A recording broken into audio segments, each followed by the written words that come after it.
everybody. Thank you so much for tuning in to another episode of Sip and Read with Martinique. This is actually a virtual book club. My name is Martinique Brown, and we will be discussing the book today called Choosing God's Best. Can you believe we are on chapter 7? So now this is actually part 2. If you missed part 1 of this chapter, make sure you visit my description box, and then you can actually go to my YouTube channel, which is Martinique the Storyteller, and just catch up on all of the past episodes that you've actually missed. I'm so excited that we are getting further along in this book. I'm excited that it's almost over. Have you all ever been like that? You know, you've enjoyed reading the book, but you glad that it's coming to an end. So that's how I'm feeling, you know, because I got the gist of the book and everything, but obviously we have 2 more chapters left. It goes to chapter 9. So Dr. Raunikar feels that we still have some more to learn. So I'm excited that we'll be learning those 2 things. So like I said, today we're actually learning about how to relate with someone without dating. And this is part 2, like I said.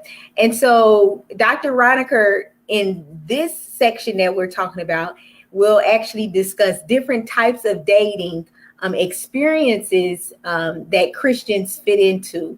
And so before we get started, make sure you subscribe to my YouTube channel, which is Martinique the Storyteller. Also follow me on Instagram, Martinique the Storyteller. Again, that's what that one is. For my GoFundMe page, if you really enjoy the shows that I create, make sure that you just give to me a financial give. It can be any amount. It can be any amount, and I truly would appreciate it. Also, send me a friend request on Facebook. All of those links are actually in the description box. If you're here joining the show for the very first time, thank you so much for watching the show today, because you could be doing anything. You could be doing anything, but you have decided to chime in and be a part of this book club today. So just let me know that you're in the house. Just go ahead and say, hello, Martinique, or you could just say something to the person that you see is watching the show today. So let's go ahead and get started. Also, in the description box, I have listed the next book that we'll actually be discussing, and it's called Girl Boss. So I know we have some people that are actually entrepreneurs as well as business owners. So this book is for us. And so this book is actually by Sophia Amoruso. The purchase link is in the description box as well. So I encourage you to go ahead and check that book out so you can follow along as we're reading the book. Hey, Patricia, how you doing? He says, I'm going to catch up on YouTube. Thank you so much for catching up on YouTube.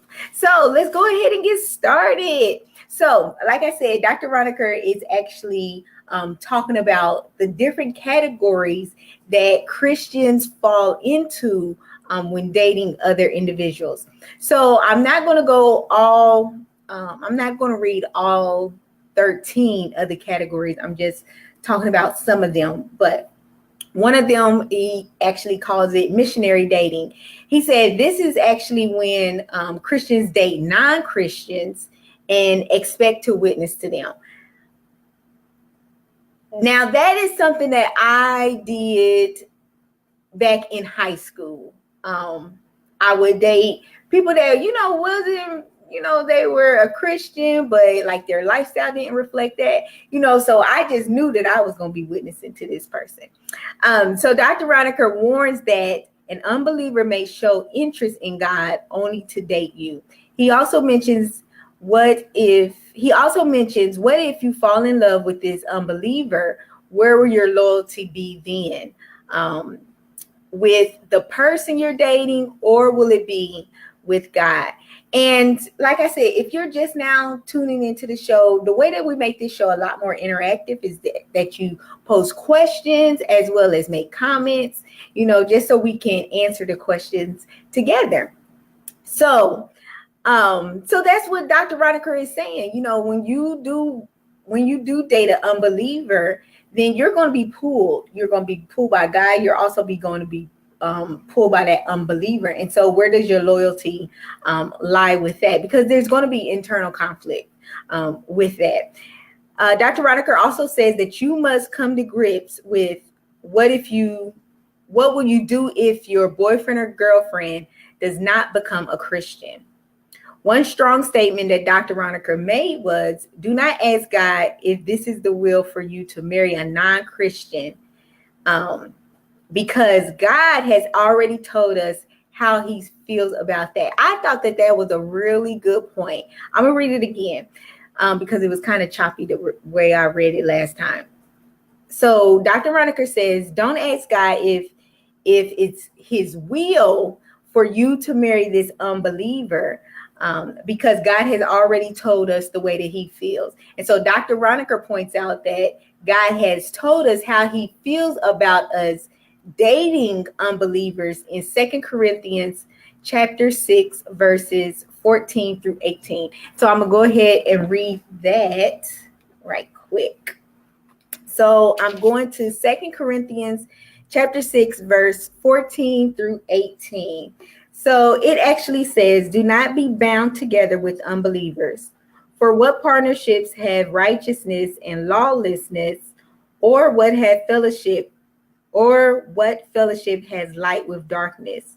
Or what harmony has Christ with Belial? Or what has a believer in common with an unbeliever? Or what agreement has the temple of God with idols? For we are the temple of the living God, just as God said, I will dwell in them and walk among them, and I will be their God, and they shall be my people. Therefore, come out from their midst and be separate, says the Lord, and do not touch what is unclean, and I will welcome you, and I will be a father to you, and you shall be sons and daughters to me, says the Lord Almighty. I thought that was a really good point that he made, and I'm glad that he did back that up with scripture. So like I said, that's missionary dating. That's what a lot of Christians do. So the second type of dating that Christians do is Pharisee dating. And he says dating a person that always talks about religion in order to appear godly and get you to like them. But they are wolves in sheep's clothing because they talk the talk, but they don't walk the walk. I haven't dated anybody per se that I felt like that fell into that category. Have you guys dated somebody that you believe has fallen into the category of somebody that is always proclaiming God, but like their lifestyle really doesn't match up with that? And I like the fact that Dr. Raunikar really just pushed that caution out there to just be mindful that these are wolves in sheep's clothing, so you really just have to protect your body, your mind, and your soul with those type of individuals.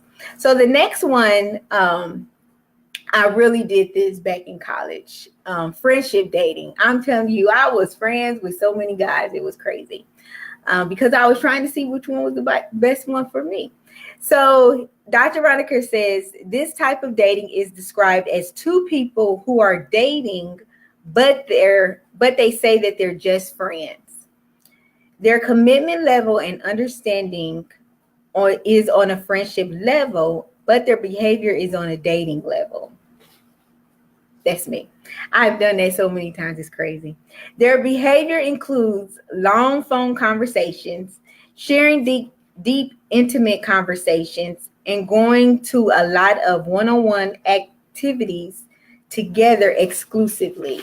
So you tell me if you guys have done a lot of friendship dating, where you tell people, oh, we're just friends, but you're doing a lot of things that someone that you're in a relationship will be doing with. And Dr. Raunikar says, those long conversations on the phone, always being exclusive with that one person, just doing a lot of one-on-one activities with that other individual.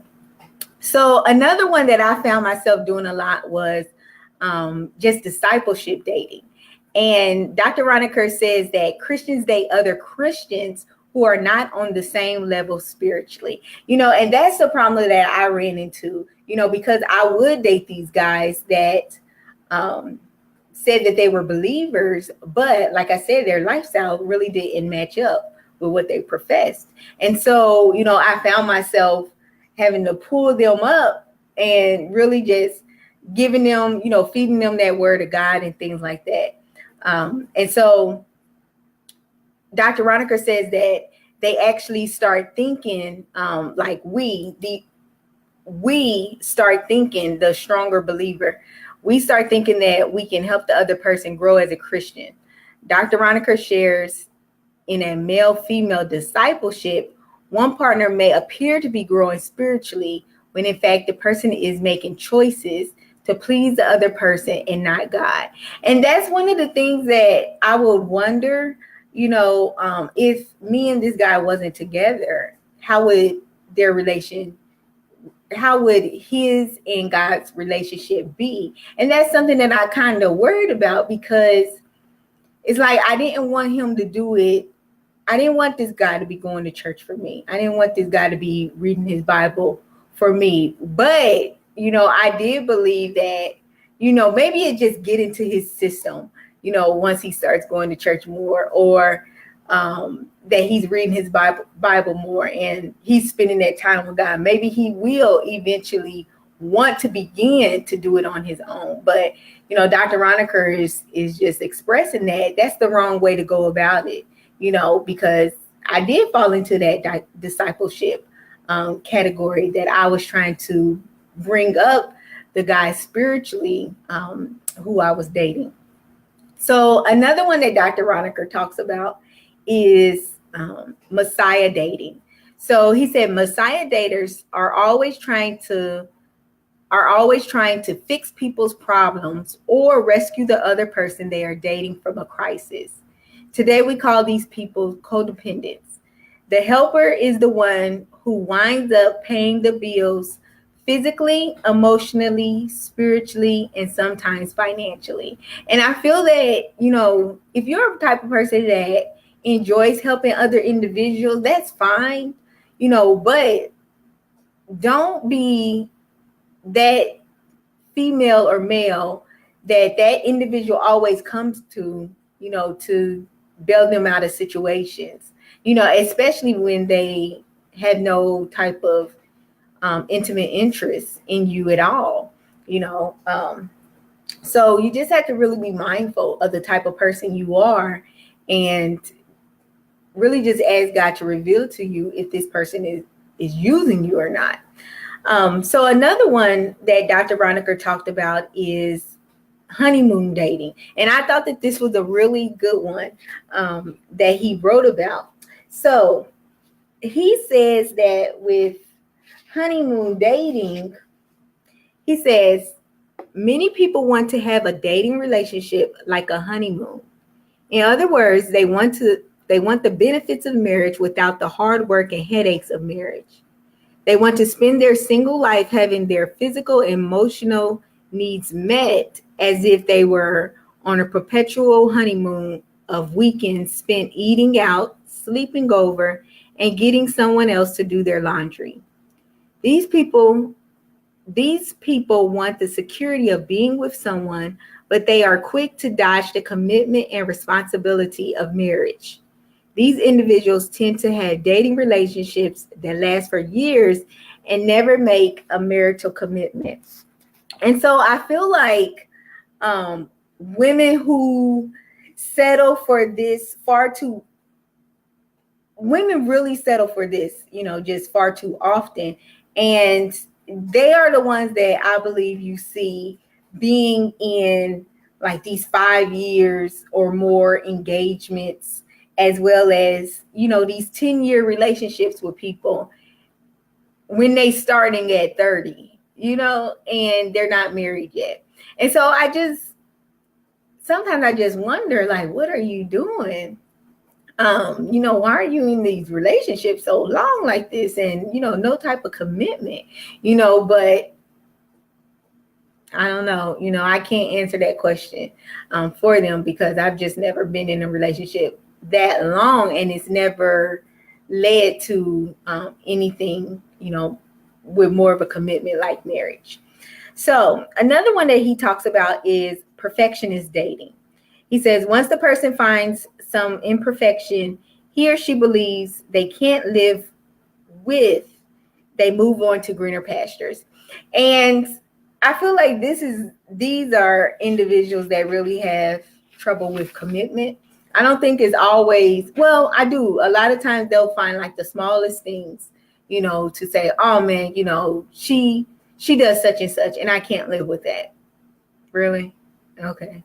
So the the cons can't outweigh, the cons are outweighing the pros, And so I don't know, like I personally haven't dated anybody that is like a perfectionist dater. Either you like me or you don't like me. Let's move on. But I think it's odd to me, when every single little thing that this person does not have or does do, you just bring it up in their face, and then you're ready to break up, with them. And I think that individuals that keep taking people back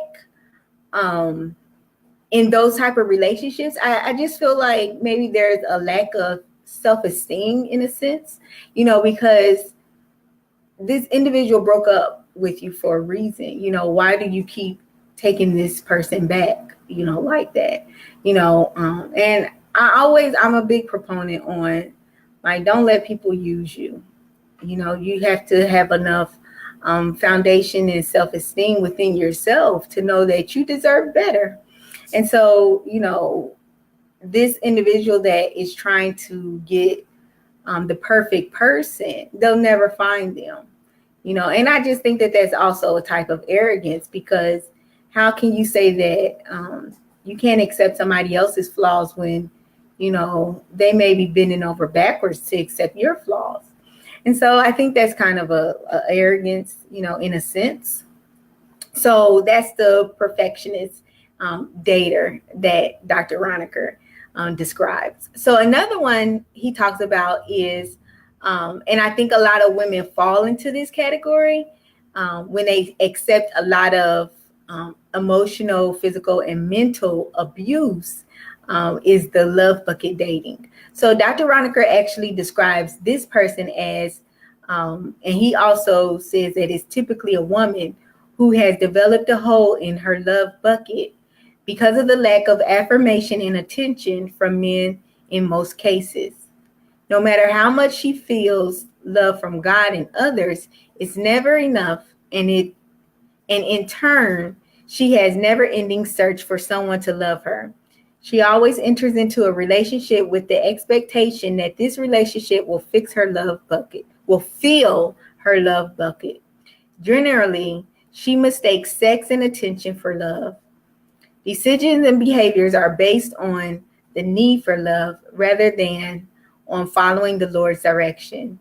Only God can fill her love bucket, not men.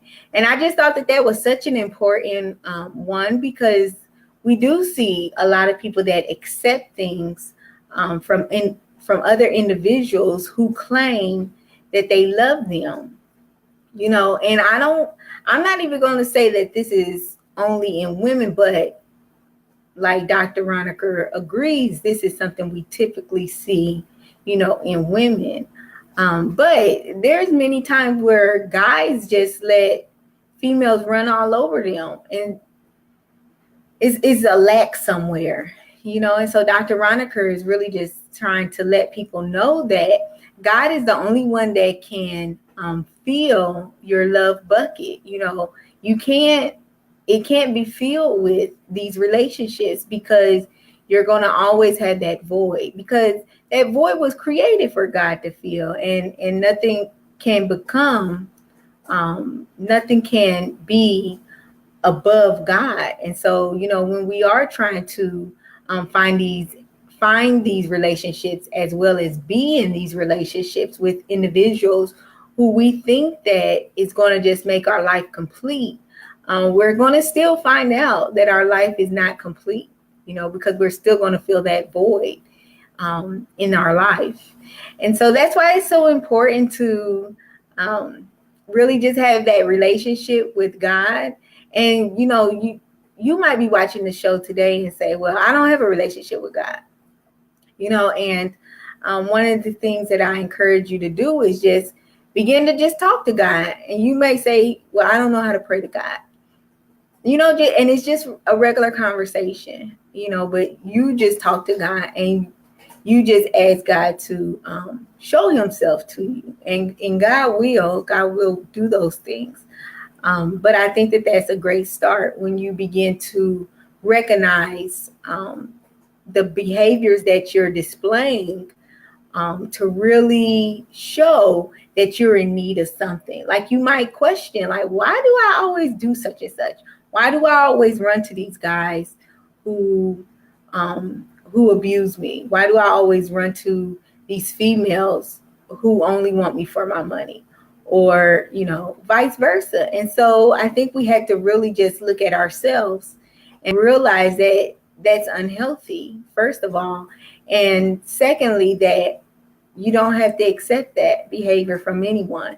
But until you can recognize who your creator is, then that's when you have a better understanding of whose you are, which is you are a child of God. And so I think that when we begin to realize that we are the child of the creator of the universe, of the world, of everything, then we will begin to, then there's something that we won't tolerate, from people. And so, and I'm not saying like you have to be mean towards them or anything, but you will not continue to allow people to be a part of your life who don't bring you any value and who are really just looking to hurt you. And so that was my little Bible study for today. But the other one that Dr. Raunikar says that Christians fall into is classified dating. So I'm going to read that one because it was really good and I didn't want to write all of it out. So this is classified dating. He said this type is usually a single woman who makes an unrealistic list of whom she will and will not date. This list has little to do with intrinsic or eternal value and has everything to do with external material things. Like a classified ad, she lists items such as a man with an annual income of over $75,000 who drives a BMW, is great looking, loves God, and enjoys the outdoors, travels, and intimate conversations. If any man does not meet the criteria, she will not even consider friendship with him. The outcast who doesn't meet the grade is snubbed and brushed aside. Because she follows this list instead of God, she tends to pass up wonderful Christian friendships that could possibly reveal the one God intends for her to marry. This list generally causes the single to become frustrated because she can't find anyone who matches her criteria. In the end, she is still single in her 30s and 40s. Ain't nothing wrong with being single in your 30s, okay? I'm going to just say that. And I didn't write no classified. I'm not no classified dater. So he says at that time, she may become so desperate that she drops all criteria, disregards God, and marries anyone who will marry her. I thought that was a really good one because so many times we do hear about these women making these, drastically long lists and everything. And if this guy doesn't meet every single criteria, then, he's not even going to be considered. And so that's what Dr. Raunikar is trying to help us to understand. It's nothing wrong with having standards. It's nothing wrong with something that you want to have desired in a man or a woman. But don't let that list overrule who God is trying to bring into your life. And Dr. Raunikar is just saying, even this classified dater doesn't even want to be friends with this person. And I feel like that's the first step, of friendship. And so if you just ruling everybody out, then yeah, you might be single for the rest of your life. So another one that Dr. Raunikar described was desperation dating. I thought this was a good one. It sounded like I just feel like all of them was good. But I did feel like he made some really good points, with this. So desperation dating. He says desperation can alter a person's thinking. What causes this desperation? Sometimes it's the ticking of the biological clock. Other times it's the single parent who feels overwhelmed with the financial pressures of life. Or it could be the unbearable pain of loneliness. The desperate single takes the situation out of God's hands and into him or her hands. She focuses on her looks to attract the opposite sex. She tends to compare herself to others. She makes herself too available and will accept unacceptable behavior from her companion. The despair she felt before the relationship began is much greater now that the relationship has failed. And I think that that's something that it's like a plague, to be single, especially when you're in your 30s, because it's like, oh no, time is a ticking and I need to be in a relationship. So I do see that whole desperation being a reality.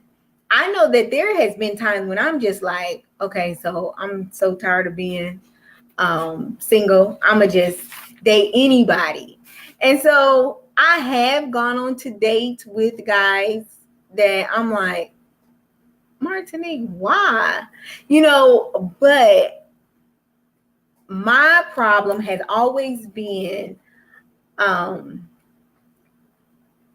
like just being superficial with the guys that I've been attracted to. Like I have to be attracted to that guy. And I feel like I really wish that it wasn't like that. Because I remember when I was in college, this young lady, and she was so pretty, and she was dating this guy, and you just be thinking like, he is just not cute. Like, what do you find in him? And I don't know their relationship or anything, but this guy could have been treating her like a queen. And I wish that I could just overlook the looks of a person and truly just focus on their personality. But it's so hard. I'm just not at that point yet. How are you guys doing with that? Like, are you able to put personality above looks, or are you looks first and then they also have to have a personality? Because that's where I'm at. Looks and personality need to be hand in hand. So that's where I'm at with it. But you tell me where you're at with it. So then Dr. Raunikar actually moves on to create a list of how to keep our friendships godly. He notes that these guidelines will help keep these friendships pure at every friendship level. So the first thing he actually lists 7 guidelines, but I only wrote 5 out. So one of the things he was saying was keep your friendship inclusive and not exclusive. He says it's better to go out in a group. Now, Dr. Raunikar has been teaching and preaching that throughout the entire book. So that is nothing new. The second thing is keep your friendships open and not closed. Dr. Raunikar actually says we don't need privacy. Dr. Ronikar's like, y'all don't need what y'all going in there for? Y'all don't need all that. So if you need to say something to a person that's confidential or sensitive in subject, do it in an open place during the day. And that's what he's telling us. This is how we keep our friendships godly. This is how we keep our boundaries and our behavior on track. So the third thing Dr. Raunikar says is keep your friendship non-sexual. He says he's saying we don't need to be holding hands.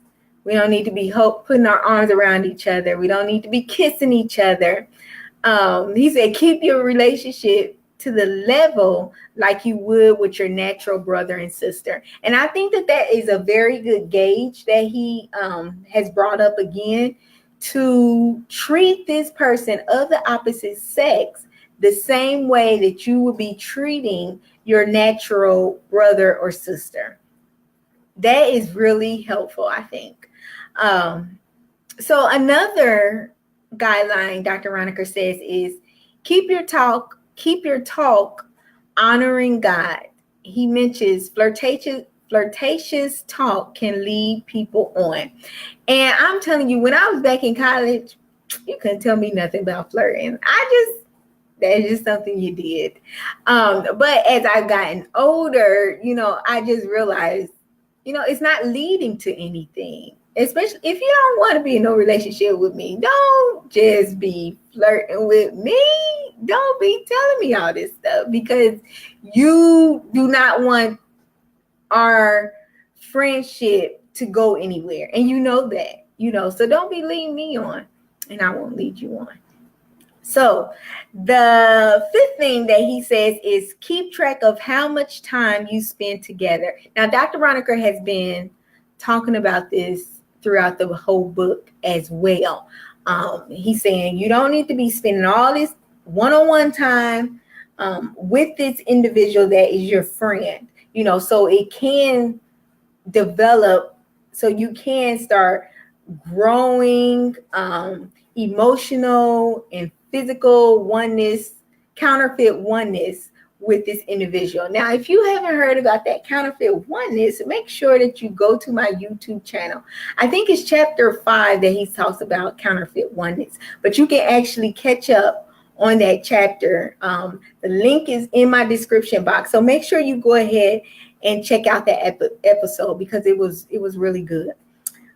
So he says that the time and intensity of the relationship is the best indicator of the level of our friendship. So remember, keep track of how much time you're spending with this individual, even in groups, because you can still bind yourself with somebody within a group, but just be mindful of how much time you're spending with that individual. So then Dr. Raunikar actually ends with encouraging readers to not evaluate So then Dr. Raunikar actually ends the chapter with encouraging readers to evaluate their current friendships in regards to the following questions. So these questions are questions that you should be asking yourself in regards to your friendships that you have with someone of the opposite sex. So Dr. Raunikar says, here's the questions. First question is, what is the friendship level of this relationship? Second question is, what does the other person in the relationship believe about the friendship level? Third question, is there any inappropriate behavior in this relationship? Fourth question, what boundaries need to be established? Fifth question, what behaviors need to be changed? So then he says, if you discover the need for new boundaries in any of your relationships, it may be wise to get another person's point of view and discuss your evaluations with an accountability partner. If there are any red flags or warning signs that will head you off before you careen over a cliff in your relationship, this is when they should show up. How well you read the road signs now may dictate the size and significance of any detour that lies ahead. And so with Dr. Raunikar ending on that note, I thought it was a good idea for him to do that just because, yes, now we are prepared for these future relationships. for these future friendships. But what about these relationships that we have now? So that's really good that he gave us those 5 questions, just to ask ourselves. And I feel that it just becomes so difficult to have these conversations with the opposite sex that is a friend, and you've crossed the line with that person, before. Maybe you guys have had sex before, or maybe you have taken your conversation to a different level. And so I think that we have to be mindful of these relationships that we're in right now, friendships wise, these friendships that we're in right now, and if you do feel like you've gone too far in situations with this individual of the opposite sex, then I think that, you have to have that heart to heart and let them know what you are now trying to do in your life, regarding your relationship with them, meaning setting those boundaries, as well as why you're doing it.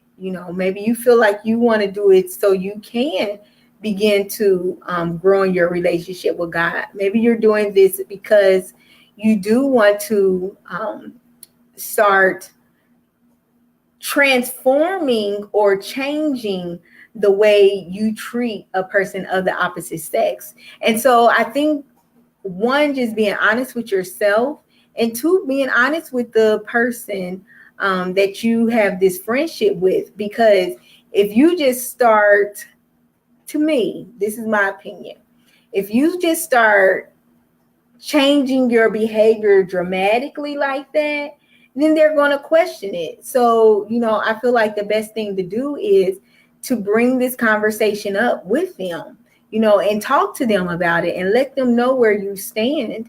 And you really do have to put your foot down, because especially if this person, your friend, is not on the same page as you, they may try to still tempt you and test the waters.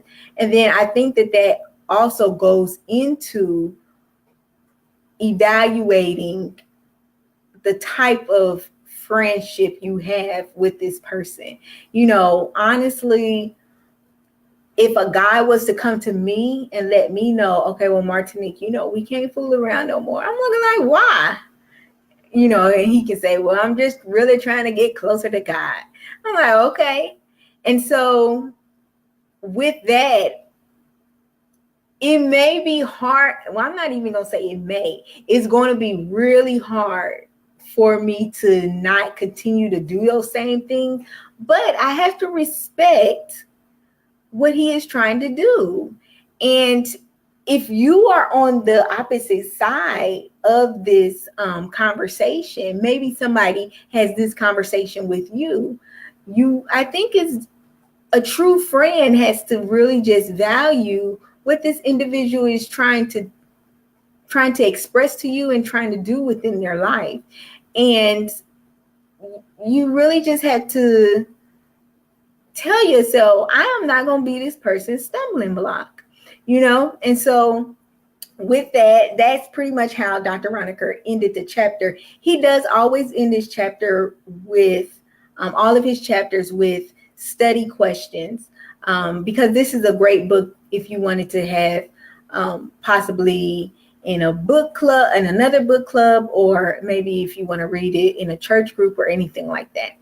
But it's really good because he does have these questions laid out for you. So again, thank you guys for tuning into the show. Make sure you subscribe to my YouTube channel. If you really enjoy my shows, make sure you visit that link in my description box to my GoFundMe campaign. And you can actually give a financial gift in any amount, because it really does help to continue and produce these shows. Make sure that you send me a friend request on Facebook so you can always be notified of all the different shows that I post. And sometimes I'm looking for participants. So you can also be notified when I need participants for different shows as well. Follow me on Instagram, which is MartiniqueTheStoryteller. And I hope you guys have a great night. Bye-bye.